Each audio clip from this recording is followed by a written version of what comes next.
ഇന്ന് നമുക്ക് എങ്ങനെയാണ് പഫ് സ്ലീവ് ചെയ്തെടുക്കുന്നത് എന്ന് നോക്കാം കേട്ടോ. അപ്പോൾ അതിന് വേണ്ടിയിട്ട് ഞാനിവിടെ തുണി 4ആയിട്ട് മടക്കിയിട്ടിട്ടുണ്ട്. ആദ്യം തന്നെ നമുക്ക് നോർമൽ സ്ലീവ് ഒന്ന് മാർക്ക് ചെയ്ത് കൊടുക്കാം കേട്ടോ. അതിന് ശേഷമാണ് നമ്മൾ പഫിനുള്ള മാർക്കിംഗ് ഒക്കെ ചെയ്ത് കൊടുക്കുന്നത്.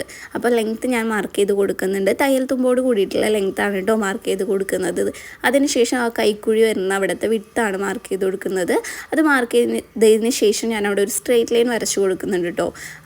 അതിന് ശേഷമാണ് ഞാൻ ആ ഒരു ഡെപ്ത്ത് കൊടുക്കുന്നത്. ആ ഒരു ഡെപ്ത്ത് കൊടുത്തതിന് ശേഷം ഇതുപോലെ സ്ലോപ്പ് ചെയ്തിട്ട് ഒന്ന് വരച്ചു കൊടുക്കുന്നുണ്ട്.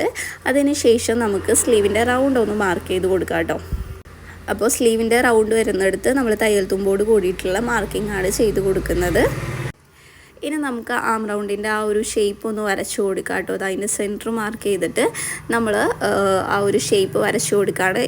നോർമൽ സ്ലീവിൻ്റെ കാര്യങ്ങൾ ഞാൻ ഡീറ്റെയിൽഡ് ആയിട്ട് പറയാത്തത് നമ്മൾ ഇതിന് മുന്നേ ഒരു ഷോർട്ട് വീഡിയോ തന്നെ ഇട്ടിട്ടുണ്ട്. നോർമൽ സ്ലീവ് എങ്ങനെയാണ് പെർഫെക്റ്റായിട്ട് മാർക്ക് ചെയ്ത് കട്ട് ചെയ്യുന്നത് എന്നുള്ളത് കേട്ടോ. അതുകൊണ്ടിട്ടാണ് ഇതിൽ ജസ്റ്റ് ഓടിച്ചിട്ട് പറഞ്ഞ് പോകുന്നത്. ഇപ്പോൾ അതാ ഇവിടെ നമ്മൾ നോർമലി എങ്ങനെയാണ് ഒരു സ്ലീവ് മാർക്ക് ചെയ്തെടുക്കുക അതുപോലെ ഞാനിവിടെ മാർക്ക് ചെയ്തെടുത്തിട്ടുണ്ട്.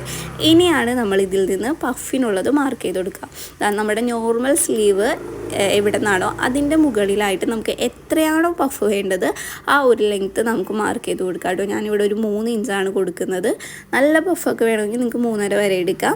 അതിന് ശേഷം നമ്മൾ അവിടെ നിന്ന് ഇങ്ങനെ കൊണ്ടുവന്നിട്ട് നമ്മുടെ നോർമൽ സ്ലീവിലേക്ക് ജോയിൻ ചെയ്ത് വരാണ് കേട്ടോ ചെയ്യുന്നത്.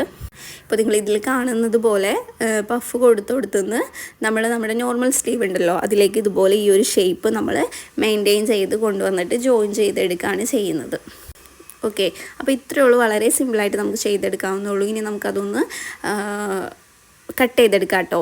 ഇപ്പോൾ ആ പോയിരിക്കുന്ന ആ ഒരു സ്ട്രെയിറ്റ് ലൈൻ ഉണ്ടല്ലോ അവിടെ വരെയാണ് നമുക്ക് പഫ് ഇടാൻ വേണ്ടി കിട്ടുക. അതായത് നമ്മുടെ നോർമൽ സ്ലീവിൻ്റെ ആ ഒരു ഇതുവരെ. അപ്പോൾ അതൊന്ന് കട്ടിട്ട് കൊടുക്കുകയാണെങ്കിൽ നമുക്ക് സ്റ്റിച്ച് ചെയ്യുന്ന സമയത്ത് എവിടം വരെ നമുക്ക് ഫ്രില്ല്, അതായത് ആ ഒരു ഫ്രില്ലിട്ട് പോകാമെന്നുള്ളത് അറിയാൻ പറ്റും.